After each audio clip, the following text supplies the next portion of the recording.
Hi, I hope you're doing good.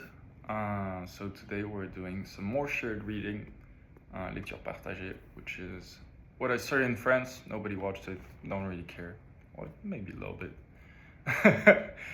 But I didn't put any effort in it, so I just click record and we start. So this is the book. It's called Deep Work. It was recommended by my manager. It's a book about rules for focused success in a distracted world. How to get more done in less time, hopefully. So in a more structured way. And this book is written by Newport. He's a MIT grad. He wrote a bunch of other books, and I won't go too deep into it. But I started reading it on the Kindle. It was really interesting, and I thought that I might actually want a book to keep it, and so I bought it on Vinted, and here it is. It came from this lady called Anna. So it's divided into two parts. Part 1, the idea. Part 2, the rules. It gets pretty simple. And we're gonna start off with the introduction. So it's called Deep Work. In the Swiss canton of Saint-Gallen, in the Swiss canton of Saint-Gallen, near the northern banks of Lake Zurich, is a village named Bolligen. In 1922, the psychiatrist Carl Jung chose this spot to begin building a retreat. He began with a basic 2-story stone house he called the Tower. After returning from a trip to India, where he observed the practice of adding meditation rooms to homes, he expanded the complex to include a private office. In my retiring room, I am by myself, Jung said of the space. I keep the key with me at all times. No one else is allowed in there except with my permission. In his book, Daily Rituals, journalist Mason Curry sorted through various sources on Jung to recreate the psychiatrist's work habit at the Tower. Jung would rise at 7 a.m., Curry reports, and after a big breakfast, he would spend 2 hours of undistracted writing time in his private office. His afternoon would often consist of meditation or long walks in the surrounding countryside. There was no electricity at the Tower, so as the day gave way to night, light came from oil lamps and heat from the fireplace. Jung would retire to bed by 10 p.m. The feeling of repose and renewal that I had in this tower was intense from the start, he said. Though it's tempting to think of Bollingen's tower as a vacation home, if we put it into the context of Jung's career at this point, it's clear that the lakeside retreat was not built as an escape from work. In 1922, when Jung bought the property, he could not afford to take a vacation. Only 1 year earlier, in 1921, he had published The Psychological Types, a seminal book that solidified many differences that had been long developing between Jung's thinking and the ideas of his one-time friend and mentor, Sigmund Freud. To disagree with Freud in the 1920s was a bold move. To back up his book, Jung needed to stay sharp and produce a stream of smart articles and books, further supporting and establishing analytical psychology, the eventual name for his new school of thought. Jung's lecture and counseling practice kept him busy in Zurich, this is clear. But he wasn't satisfied with busyness alone. He wanted to change the way we understood the unconscious, and this goal required deeper, more careful thought than he could manage amid his hectic city lifestyle. Jung retreated to Bollingen, not to escape his professional life, but instead to advance it. Carl Jung went on to become one of the most influential thinkers of the 20th centuries. There are, of course, many reasons for his eventual success. In this book, however, I'm interested in his commitment to the following skill, which almost certainly played a key role in his accomplishments. Deep work. Professional activities performed in a state of distraction-free concentration that push your cognitive capabilities to their limit. These efforts create new value, improve your skills, and are hard to replicate. Deep work is necessary to wring every last drop of value out of your current intellectual capacity. We know now, from decades of research in both psychology and neuroscience, that the state of the mental strain that accompanies deep work is only necessary to improve your abilities. Is also necessary to improve your abilities. Deep work, in other words, was exactly the type of effort needed to stand out in a cognitively demanding field like academic psychiatry in the early 20th century. The term deep work is my own and is not something Carl Jung would have used, but his actions during this period were those of someone who understood the underlying concept. Jung built a tower out of stone in the woods to promote deep work in his professional life, a task that required time, energy, and money. It also took him away from the more immediate pursuits, as Mason Curry writes. Jung's regular journeys to Bollingen reduced the time he spent on his clinical work, noting, although he had many patients who relied on him, Jung was not shy about taking time off. Deep work, though a burden to prioritize, was crucial for his goal of changing the world. Indeed, he would, if you study the lives of other influential figures from both distant and recent history, you'll find that the commitment to deep work is a common theme.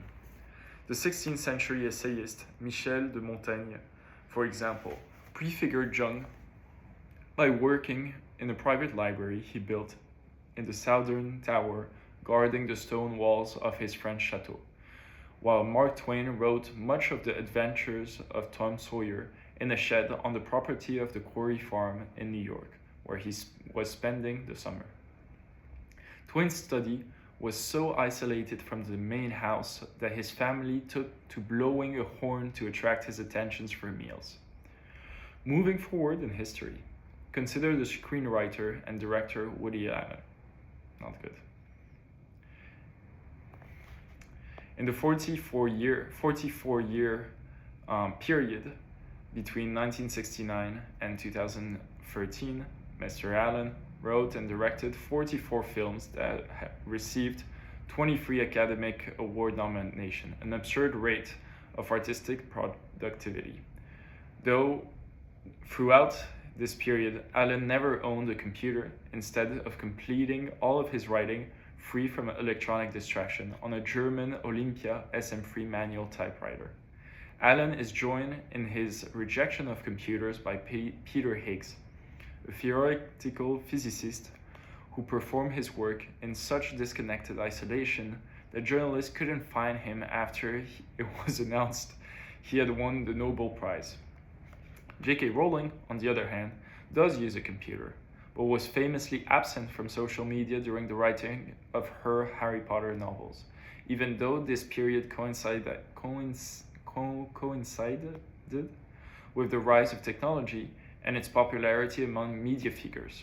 Rowling's staff finally started a Twitter account in her name in the fall of 2009, as she was working on The Casual Vacancy, and for the first year and a half, her only tweet was, "This is the real me, but you won't be hearing from me often, I'm afraid, as pen and paper is my priority at the moment."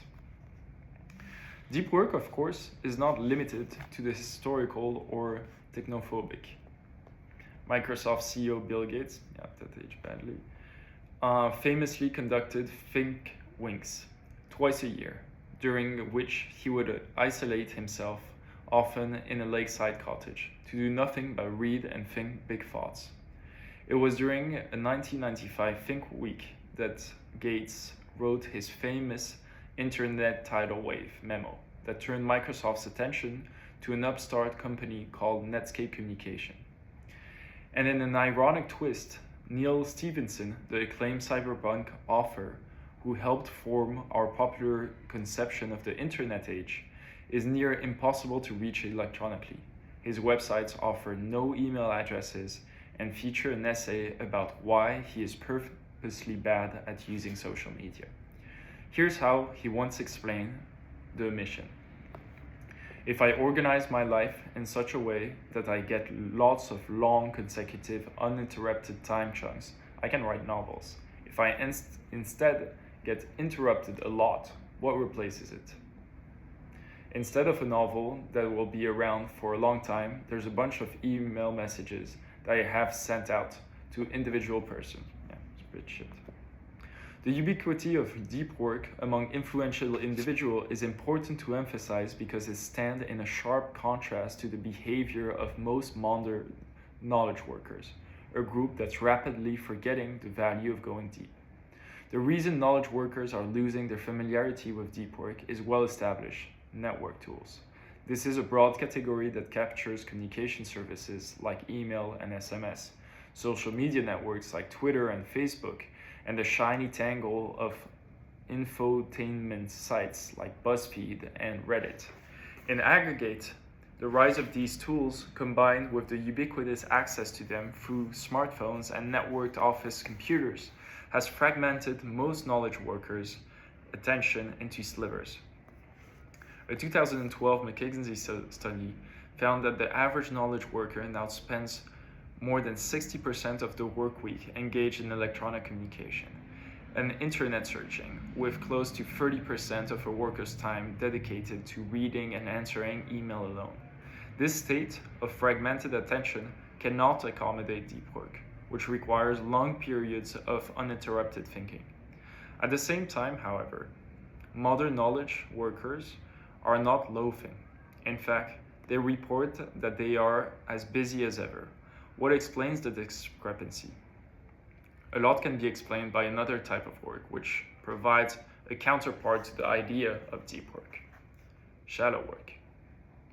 Non-cognitively demanding logistical style tasks, often performed while distracted. These efforts tend to not create much new value in the world and are easy to replicate.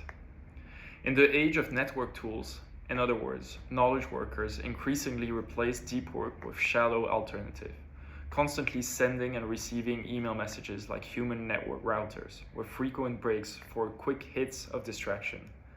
Larger efforts that would be well served by deep thinking, such as forming a new business strategy or writing an important grant application, get fragmented into distracted dashes that produces mute quality. To make matters worse for depth, there's an increasing evidence that this shift toward the shallow is not a choice that can be easily reversed. Spend enough time in a state of frenetic shallowness and you permanently reduce your capacity to perform deep work. What the net seems to be doing is chipping away my capacity for concentration and contemplation, admitted journalist Nicolas Carr in an off-cited 2008 Atlantic article, and I'm not the only one. Carr expanded this argument into a book, The Shallows, which became a finalist for the Pulitzer Prize. To write The Shallows, appropriately enough, Carr had to move to a cabin and forcibly disconnect. The idea that network tools are pushing our work from the deep toward the shallow is not new. The Shallows was just the first in a series of recent books to examine the internet's effect on our brains and work habits. These subsequent titles include William Powers' Hamlet's Blackberry, John Freeman's The Tyranny of Email, and Alex Sojung Kin Pang's The Distractions Addiction, all of which agree, more or less, that network tools are distracting us from work that requires unbroken concentration while simultaneously degrading our capacity to remain focused. Given this existing body of evidence, I will not spend more time in this book trying to establish this point. We can, I hope, stipulate that the network tools negatively impact deep work. I'll also sidestep any grand arguments about the long-term societal consequences of this shift. As such, arguments tend to open impassable rifts. On one side of the debate are techno-skeptics like Jaron Lanier and John Freeman, who suspect that many of these tools, at least in their current state, damage society. While on the other side, you have techno-optimists like Clive Thompson, arguing that they're changing society, for sure, but in ways that will make us better off. Google, for example, might reduce our memory, but we no longer need good memories, as in the moment we can now search for anything we need to know. I don't really agree with that, but it's okay. It's his point of view. I have no stance in this, he probably doesn't agree with that either. I have no stance in this psychological debate. My interest in this matter instead veers towards a thesis of much more pragmatic and individualized interest. Our work cultures shift toward the shadow, whether you think it's psychologically good or bad, is exposing a massive economic and personal opportunity for the few who recognize the potential of resisting this trend and prioritizing death. An opportunity that not too long ago was leveraged by a bored young consultant from Virginia named Jason Ben. Okay. I'm gonna check if I have water.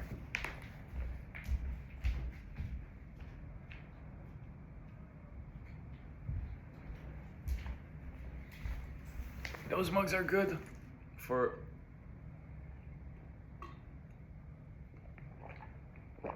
working at the office or like in home. Like that, you sure you drink your liters. Okay. So, Jason Ben. There are many ways to discover that you're not valuable in our economy. For Jason Ben, the lesson was made clear when he realized, not long after taking a job as a financial consultant, that the majority of his work responsibilities could be automated by a glued-together Excel script.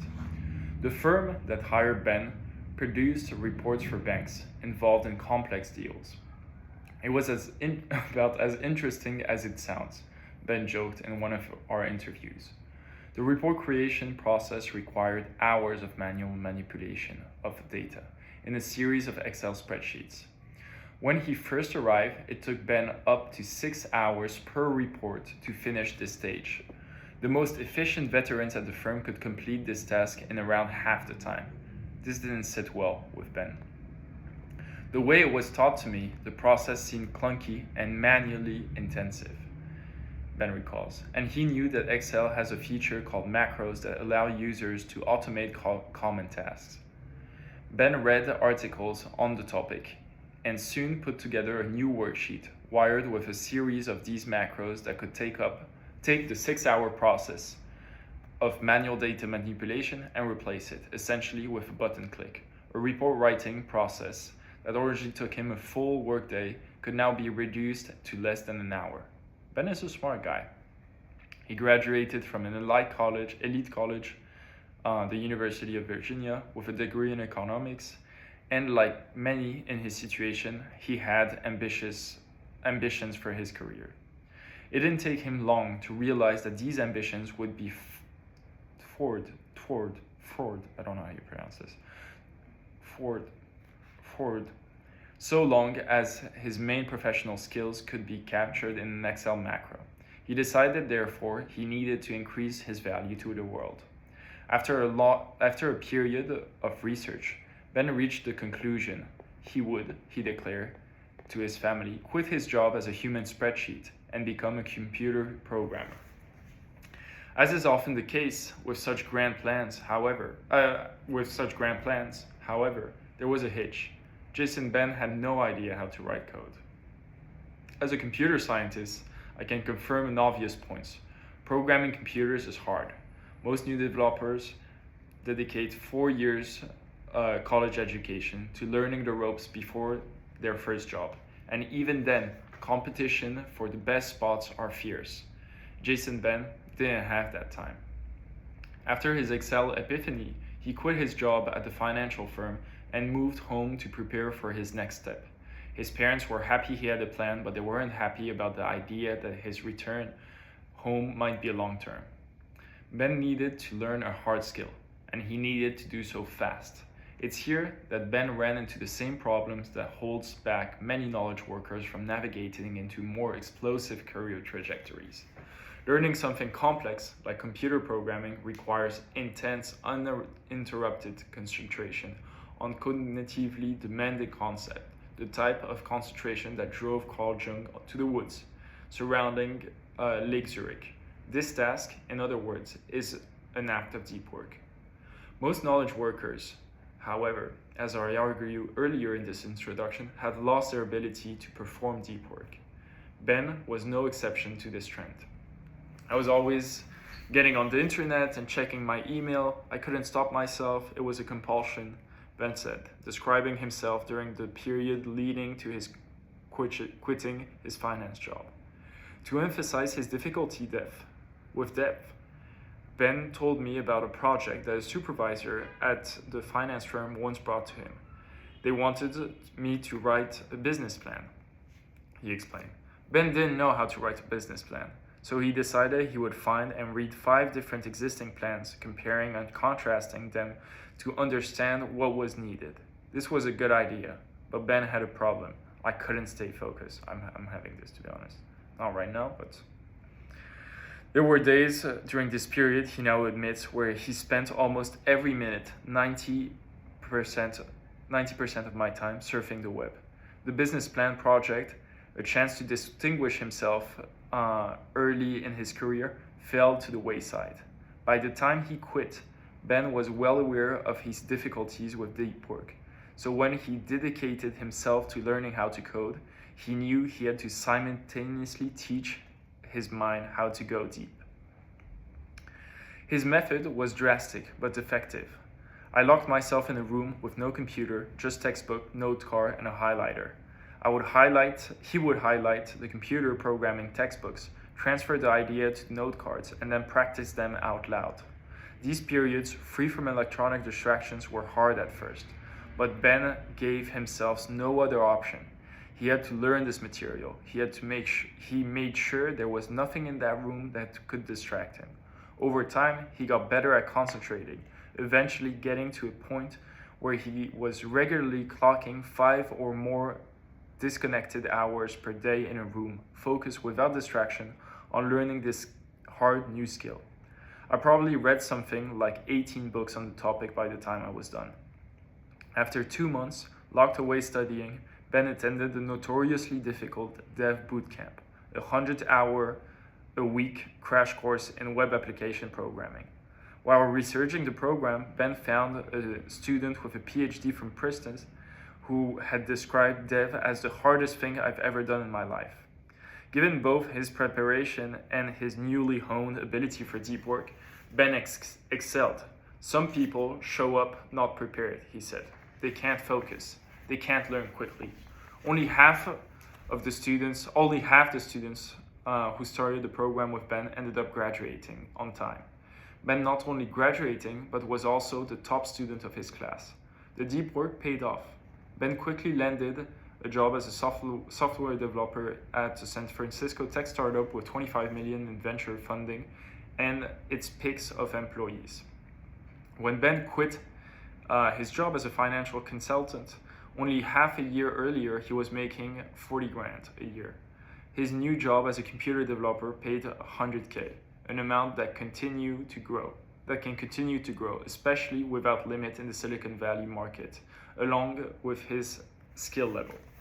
When I last spoke with Ben, he was thriving in his new position, a newfound devotee of deep work. He rented an apartment across the street from his office, allowing him to show up early in the morning before anyone else arrived and work without distraction. On good days, I can get 4 hours of focus before the first meeting. Then maybe another 3 or 4 hours in the afternoon. I do mean focus. No email, no hacker news, just programming. For someone who admitted to sometimes spending 98% of his day and his old job surfing the web, Jason Ben's transformation is nothing short of astonishing. Jason Ben's story highlights a crucial lesson. Deep work is not some nostalgic affection of writers affectation of writers and early 20th century philosopher. It's indeed a skill that has great value today. There are two reasons for this value. The first has to do with learning. We have an information economy that is dependent on complex systems that change rapidly. Some of the computer programs Ben learned, for example, didn't exist 10 years ago and will likely be outdated 10 years from now. Similarly, someone coming up in the field of marketing in the 1990s probably had no idea that today they need to master digital analytics. To remain valuable in our economy, therefore, you must master the art of quickly learning complicated things. This task requires deep work. If you don't cultivate this ability, you're likely to fall behind as the technology advances. The second reason that deep work is valuable is because the impacts of the digital network revolution cuts both ways. If you can create something useful, its reachable audience, employers or customers, is essentially limitless, which greatly magnifies your reward. On the other hand, if what you're producing is mediocre, then you're in trouble, as it's too easy for your audience to find a better alternative online. Whether you're a computer programmer, writer, marketeer, consultant, or entrepreneur, your situation has become similar to Jung trying to outwit Freud, or Jason Ben trying to hold his own in a hot startup. To succeed, you have to produce the absolute best stuff you're capable of producing, a task that requires depth. The growing necessity of deep work is new. In an industrial economy, there was a small-scale labor and a professional class for which deep work was crucial, but most workers couldn't do just fine without ever cultivating an ability to concentrate without distractions. They were paid to crank. Okay, we have three more pages. Two more pages. To crank out widgets. And not much about their job would change in decades if they kept it.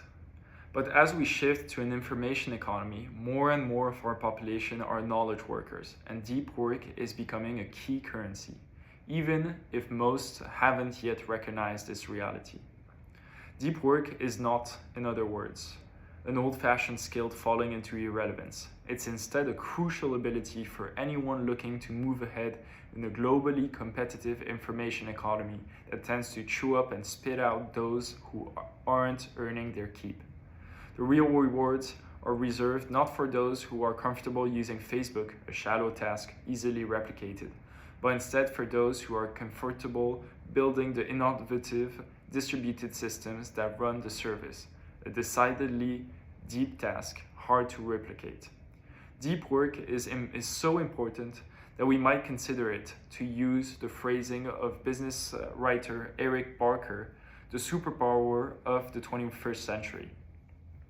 We have now seen two strands of thought, one about the increasing scarcity of deep work, and the other about its increasing value, which we can combine into the idea that provides the foundation for everything that follows in his book. The deep work hypothesis, the ability to perform deep work, the deep work hypothesis. The ability to perform deep work is becoming increasingly rare at exactly the same time. The ability to perform deep work is becoming increasingly rare. At exactly the same time, it is becoming increasingly valuable in our economy. As a consequence, the few who cultivate this skill and then make it into the core of their working life will thrive. The book has two goals, pursued in two parts. The first, tackled in part 1, is to convince you that the deep work hypothesis is true. The second, tackled in part 2, is to teach you how to take advantage of this reality by training your brain and transforming your work habits to place deep work at the core of your professional life. Before diving into these details, however, I'll take a moment to explain how I became such a devotee of depth. I spent this past decade cultivating my own ability to concentrate on hard things. To understand the origin of this interest, it helps to know that I'm a theoretical computer scientist who performed my doctoral training in MIT's famed theory of computation group, a professional setting where the ability to focus is considered a crucial occupational skill. During these years,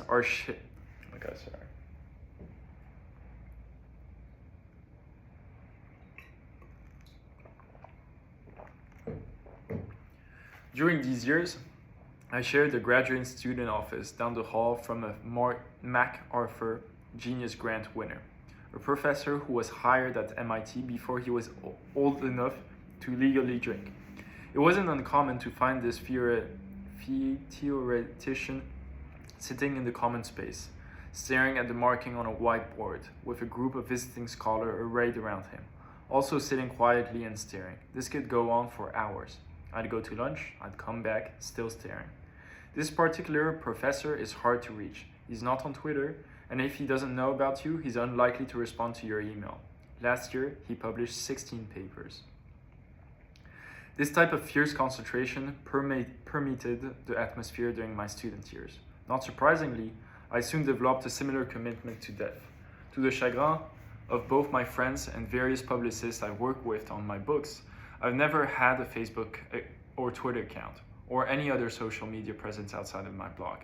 I don't web surf and get most of my news from my home-delivered Washington Post and NPR. I'm also generally hard to reach.